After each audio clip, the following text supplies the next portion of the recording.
Well, howdy there, Internet people. It's Bo again.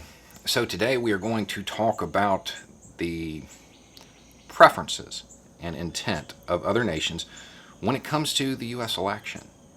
What other countries want. Because we had those reports come out. You know, country Y supports this candidate, country X supports this candidate. And that some were going to attempt to interfere. Had a lot of questions about it. You know, is this true? Probably. Um, every country on the planet, no exceptions, every country on the planet has a preference when it comes to who's leading the United States. Because our foreign policy and our domestic policy influences every country on the planet.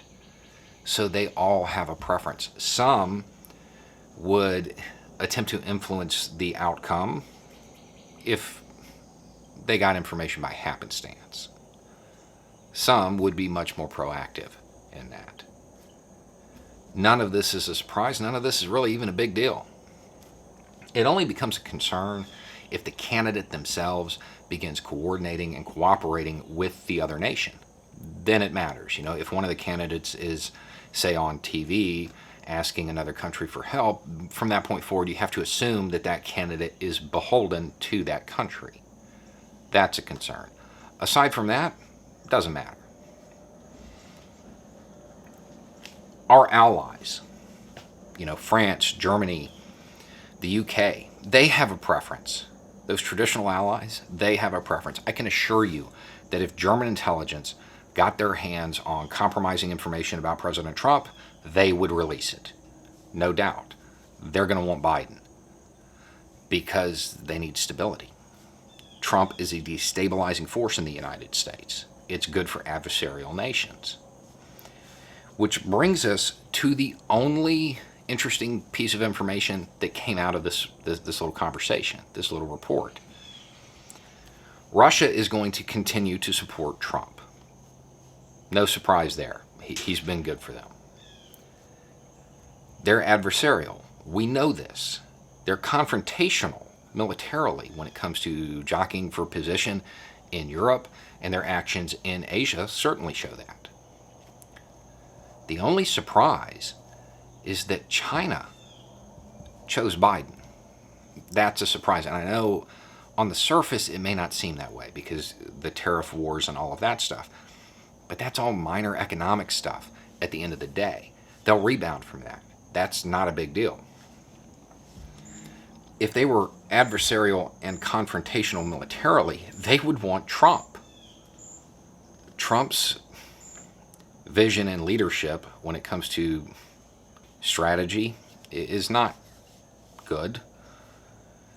This is why Australia is stepping up in regards to managing that sphere of influence, because they know the U.S. isn't doing it anymore because we don't have the leadership to. Whether or not you think that's a good thing, that's up to you. But it tells us something about China's intent.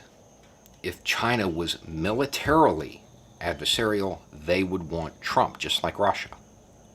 They don't. They want Biden, which tells us that China's primary concern is trade. Period. They want the United States stable, and they want a return to the status quo. Again, whether or not you think that's a good idea, that's a good thing, that's up for debate.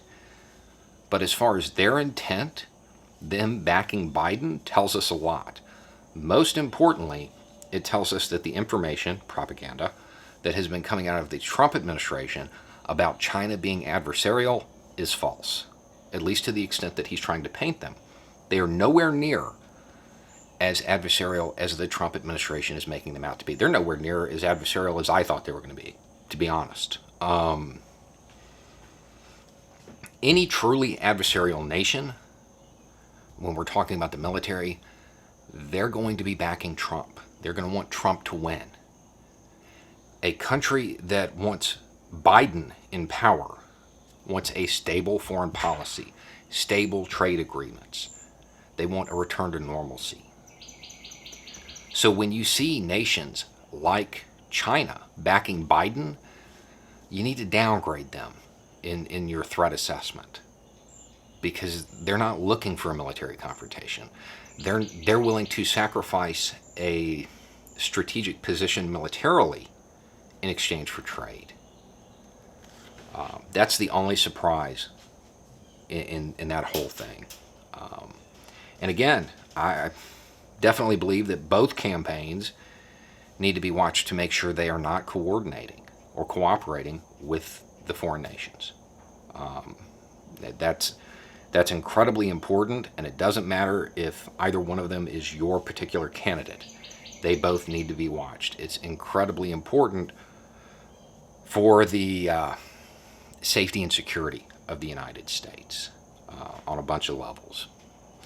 Anyway, it's just a thought. Y'all have a good day.